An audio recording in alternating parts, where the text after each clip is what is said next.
Paisanas y paisanos, muy buenas noches tengan todos ustedes. Bienvenidos a este su canal, El Son Político de Taxco. Hoy domingo 12 de julio del 2026, desde la ciudad de Taxco de Alarcón, Guerrero. Vamos a hacer unos comentarios sobre las clases ultraconservadoras, ultraderechistas en México, y en este caso vamos a hablar sobre el movimiento cristero, que muy poco se conoce.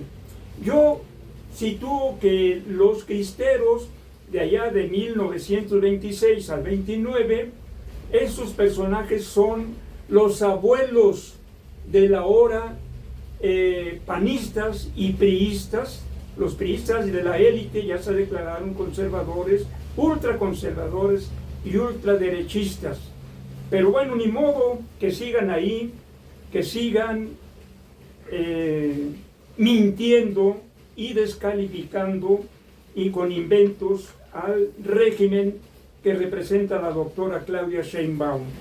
¿Qué fue lo que ocasionó este gran movimiento armado? Que murieron en estos 2 años, creo que más de 80,000 mexicanas y mexicanos, tanto del bando militar federal como de los cristeros. La Iglesia Católica tuvo mucho que ver en este movimiento de ultraderecha. ¿Qué fue lo que ocasionó esta reacción de las clases conservadoras de los Altos de Jalisco? Porque por allá, en esos lugares es donde surge este movimiento. Algunos se recordarán las películas de Tito Guizar, de Jorge Negrete, de Pedro Infante, como el caso de Allá en el Rancho Grande, Los Gavilanes con Pedro Infante, La mujer que yo perdí, donde se habla, por ejemplo, de esa relación que hay entre los hacendados adinerados que tienen avasallados a un gran número de peones trabajando la tierra, y que son gente muy acomodada y muy apegada al clero. Dice aquí, la ley, ¿qué es la ley Calles? Se expidió el 14 de junio de 1926 con el fin de acotar el culto religioso y sacerdocio católico de México, conforme a lo establecido en la Constitución de los Estados Unidos mexicanos. No reconocimiento de la personalidad jurídica a la Iglesia, ni sus derechos a poseer bienes. Esto le dolió como si les hubieran dado un gancho en el hígado a los altos prelados de la Iglesia Católica. Vamos a ver ahora, por ejemplo, un breve resumen que yo acabo de hacer. Dice, la guerra cristera fue una guerra civil en México que se prolongó durante 3 años, desde el día 3 de agosto de 1926 al 21 de junio de 1929. Enfrentó al gobierno y al ejército mexicano contra milicias católicas que rechazaban las crecientes medidas liberales del presidente Plutarco Elías Calles, principalmente la ley Calles, que imponía restricciones a la influencia de la Iglesia Católica. Este conflicto se insertó en las numerosas tensiones post-revolucionarias entre los sectores más conservadores de filiación religiosa y los sectores liberales, generalmente anticlericales, de la sociedad mexicana. Un importante antecedente de la guerra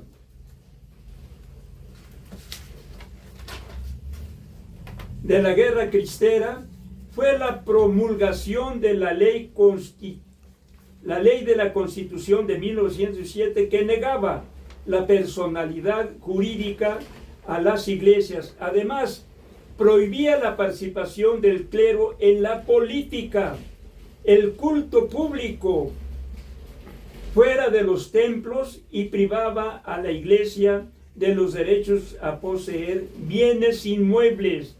La guerra cristera terminó en 1929 con la firma de unos acuerdos llamados arreglos, así entrecomillado, entre el gobierno y las autoridades eclesiásticas, mediados por el embajador de Estados Unidos, en lo que se resolvió devolver a la iglesia muchas de las propiedades que habían sido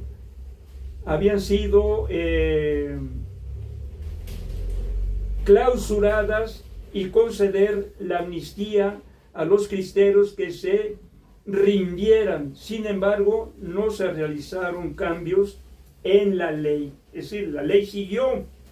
Bueno, pues esto me llamó la atención desde hace tiempo, y pues escribí un librito sobre la Revolución Mexicana. Aquí tengo presente, este libro es de mi autoría, donde escribo las diferentes corrientes ideológicas que se enfrentaron desde la Revolución Mexicana y después de la Revolución Mexicana. Corrientes de izquierda, incluso izquierda socialista, de derecha, como fue el movimiento de los cristeros, y también el movimiento del sinarquismo. Eso lo vamos a ver posteriormente. Y aquí le voy a pedir a mi hijo Apolo que lea unos párrafos sobre lo que escribo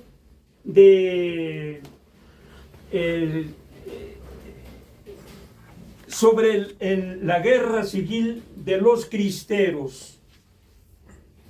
La rebelión cristera, 1926-1929.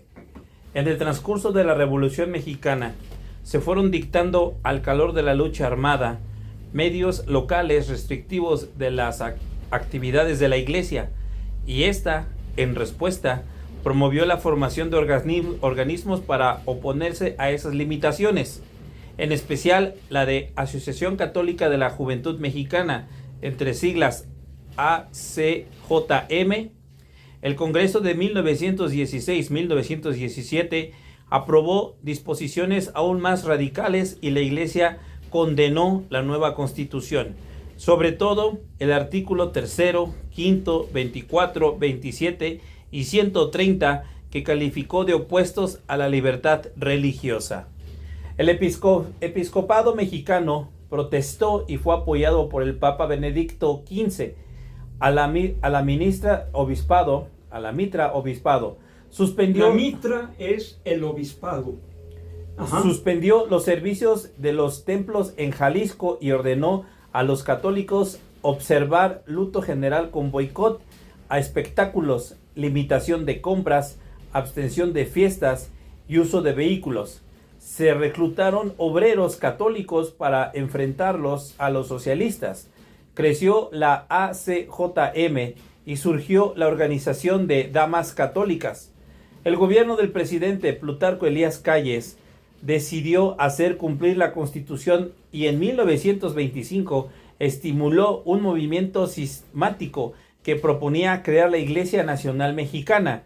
En enero de 1926, el arzobispo de México, José Mora y del Río, expidió una carta pastoral contra la Ley Calles, que suspendía los servicios religiosos de los sacerdotes. Los templos abiertos serían controlados por juntas de vecinos. El gobierno, a su vez, dispuso que los ayuntamientos controlaran los recintos eclesiásticos, y aún decidió considerar su empleo para otros usos, así como clausurar los edificios anexos.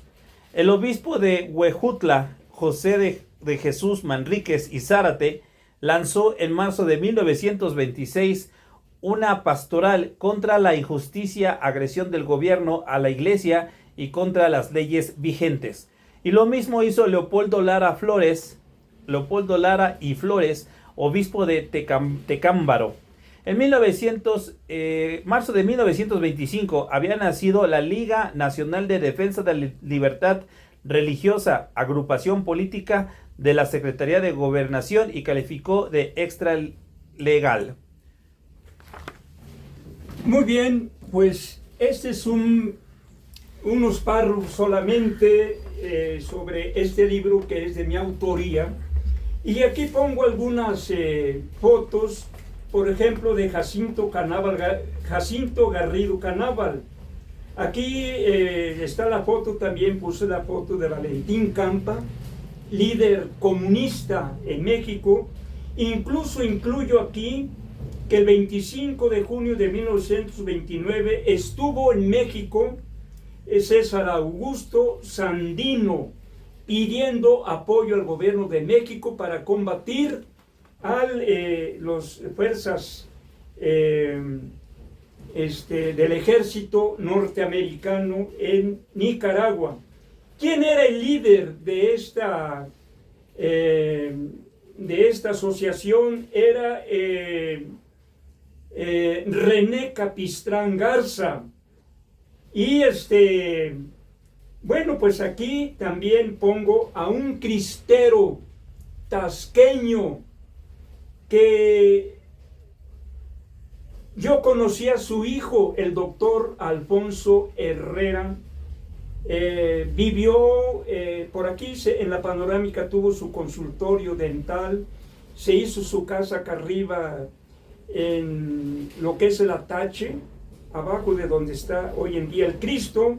Y Alfonso Herrera Gómez fue soldado cristero que se enfrentó a balazos con el ejército federal. También aquí pongo en este libro la foto del párroco Margarito Flores García, pariente del que fuera fotógrafo de aquí de Taxco, Agustín Flores, y que él tomó las armas en contra del ejército federal. Entonces, que no nos asuste lo que hoy en día está haciendo la derecha. Hoy sabotajes, hoy mentiras, falsedades, calumnias en contra del presidente López Obrador han caído en lo más ridículo y atrevido en contra del presidente y en contra de la presidenta Claudia. Los cristeros asesinaban, colgaban a los maestros, les cortaban las orejas, mataron a mucha gente. Este episodio de esta guerra civil cristera post-revolucionaria casi no se conoce, muy poco se conoce. Ya conocen muchas cosas de la Revolución Mexicana, pero la verdad es que no es como para que digan conocemos la Revolución Mexicana. Y aquí me llamó la atención una columna publicada en la jornada del sábado 27 de junio, Cristeros contra Maestros. Y aquí solamente voy a leer dos parrafitos en el que digo lo siguiente: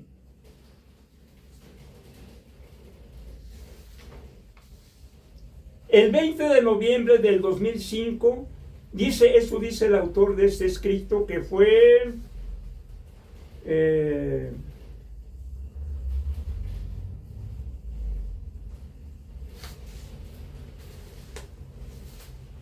José M.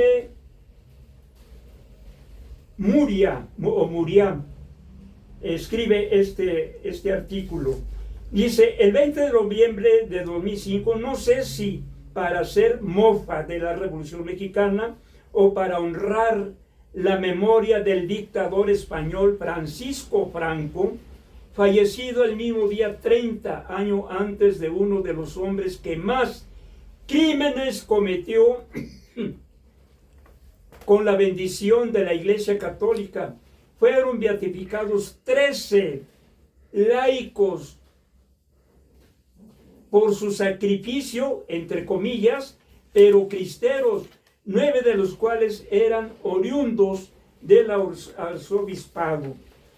Cabe señalar en este caso que la iglesia, los cristeros de esta época, del 26 al 29, tenían nexos muy estrechos con representantes de Hitler, el nazismo, el fascismo italiano de Benito Mussolini, incluso con el dictador sanguinario Francisco Franco, que allá formó lo que conocieron los españoles de derecha y federalistas como las falanges españolas. En México se formaron también las falanges mexicanas, donde por voluntad del doctor Alfonso Herrera, que él me presumía y decía: maestro, yo no solamente soy de derecha, yo soy de ultraderecha, y orgullo lo tengo. Y yo le decía: bueno, doctor, pues qué bueno, ¿no?, que se sostiene en esa ideología, está bien, está bien. Incluso me presumía que tenía un casco de soldado nazi.